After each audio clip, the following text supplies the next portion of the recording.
आज Haryana agriculture marketing board द्वारा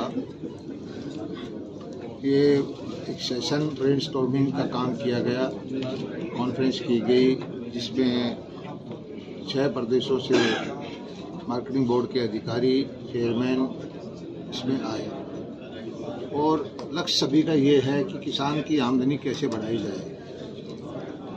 ये सच्चाई है कि किसान अपने प्रोडक्ट को अपने नज़दीकी मंडी में बेच देता है। 90% 95% किसानों की रीच नहीं है। हम ऐसा कोई प्लेटफॉर्म तैयार करने के बारे में चर्चा कर रहे हैं कि साउथ का किसान जो नारियल बेचना चाहे तो उसको यहाँ मंडी, गोदाम, कोल्ड स्टोरेज मिले। सरसा का, पंजाब का किसान अगर अपना किन्नू बेचना चाहे तो उसको गोवा में सुविधाएं मिले। राजस्थान का किसान देसी बाजरा बेचना चाहे तो उसको वहाँ पर व्यवस्था मिले।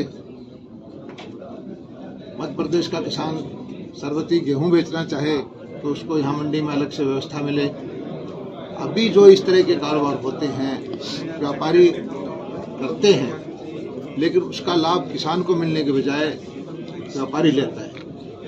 तो सभी मार्केटिंग बोर्ड के अधिकारी, चेयरमैन ये मिलकर के एक ऐसी व्यवस्था के बारे में विचार कर रहे हैं कि आपस में एक दूसरे की जो इंफ्रास्ट्रक्चर है उसको साझा करें, पेमेंट का कोई प्लेटफॉर्म डेवलप करें कि किसान को चिंता करने की जरूरत ना हो कि यहाँ का किसान गोवा में माल बेचे तो उसको पेमेंट की जिम्मेवारी हमारा मार्केटिंग बोर्ड दे, या वहाँ का किसान हरियाणा में माल बेचे तो वहाँ का तो मार्केटिंग बोर्ड पेमेंट की जिम्मेवारी ले। तो इससे किसान को जो अच्छी कीमत है अपने प्रोडक्ट की वो मिले।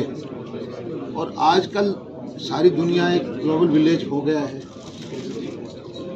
हम सारे देश को कम से कम एक मार्केट डेवलप करने की कोशिश करें।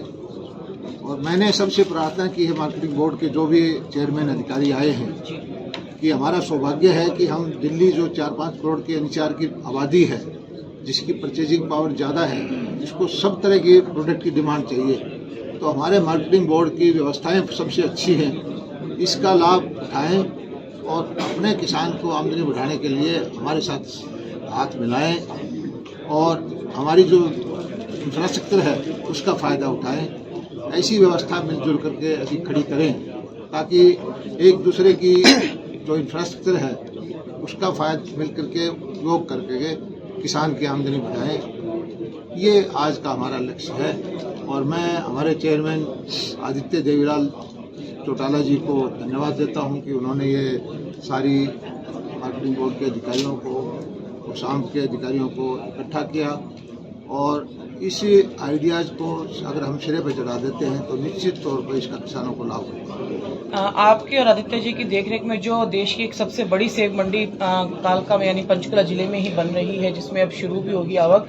और अगर बात करें गोवा के भी, यहाँ पर प्रकाश जिया हैं या हरचंद जी के भी जो प्रोडक्ट हैं उनको लेकर भी यहाँ पर प्लेटफॉर्म जो देने हैं उसको लेकर भी कुछ आज आगे प्रक्रिया बढ़ेगी। निश्चित तौर पर बढ़ेगी।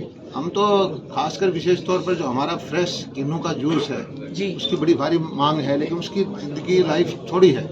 उसके लिए अगर हमारे साउथ में या गोवा में या जो हमारे बीचेज हैं वहाँ अगर उसको बेचना शुरू करेंगे और किसान को अच्छा रेट मिलेगा तो निश्चित तौर पर इसका फ़ायदा होगा। और जहाँ तक मार्केट्स का, मंडियों का कहना है कि हमारे यहाँ सेब नहीं होता, लेकिन हमने जो पिंजौर के अंदर सेब की मंडी डेवलप की है, बहुत अच्छी मंडी डेवलप की है, इसमें कारोबार भी शुरू हो गया है।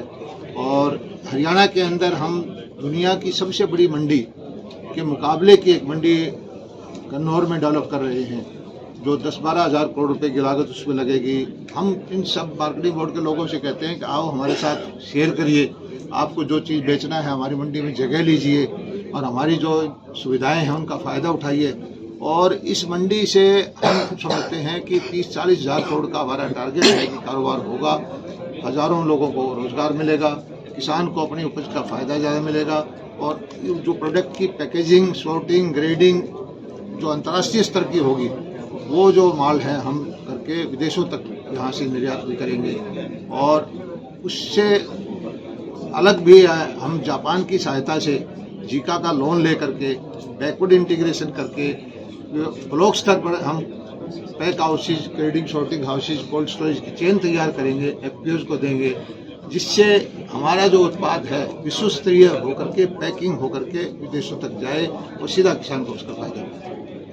दलाल साहब, आपकी और जो आदित्य जी की ये सोच है कि आखिर कैसे पूरे देश के किसान जो है वो दूसरे राज्यों में अपनी फसल अच्छी कीमतों पे और समय पे बेच पाए, आखिर कब तक इसमें इम्प्लीमेंट होगा? क्योंकि ये केंद्र सरकार की हम बात करें, वो आपकी सरकार है, कई बार क्या होता है कि राजनीतिक कारण ये चीजें चढ़ जाती है उसके सिरे।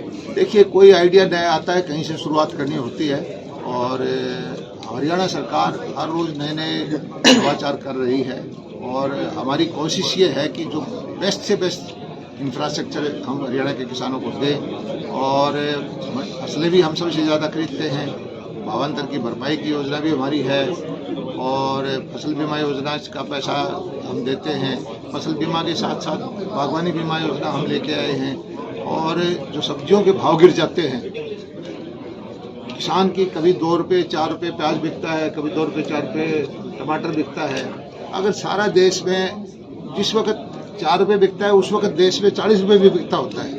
सिर्फ लॉजिस्टिक की बात है, आपस में तालमेल करने की बात है। अगर ये चीज़ें डेवलप कर लेंगे, हम आपस में साझा एक इंफ्रास्ट्रक्चर तैयार कर देंगे, साझा मिलकर काम करेंगे तो किसान को फायदा होगा और उस दिशा में हम आज कोई मिलजुल करके कोई ऐसा प्लेटफॉर्म तैयार करना चाहते हैं जिससे किसान को फायदा हो। शुरुआत में कितने राज्य पार्टिसिपेट कर रहे हैं अभी तो 6-7 राज्य आए हैं, लेकिन ये और भी सभी हर राज्य सरकार ये चाहेगी कि उसके किसान का हित हो।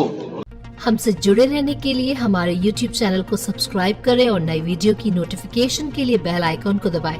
अगर आप ये वीडियो Facebook पर देख रहे हैं तो लाइक जरूर करें और ज्यादा से ज्यादा शेयर करें। धन्यवाद।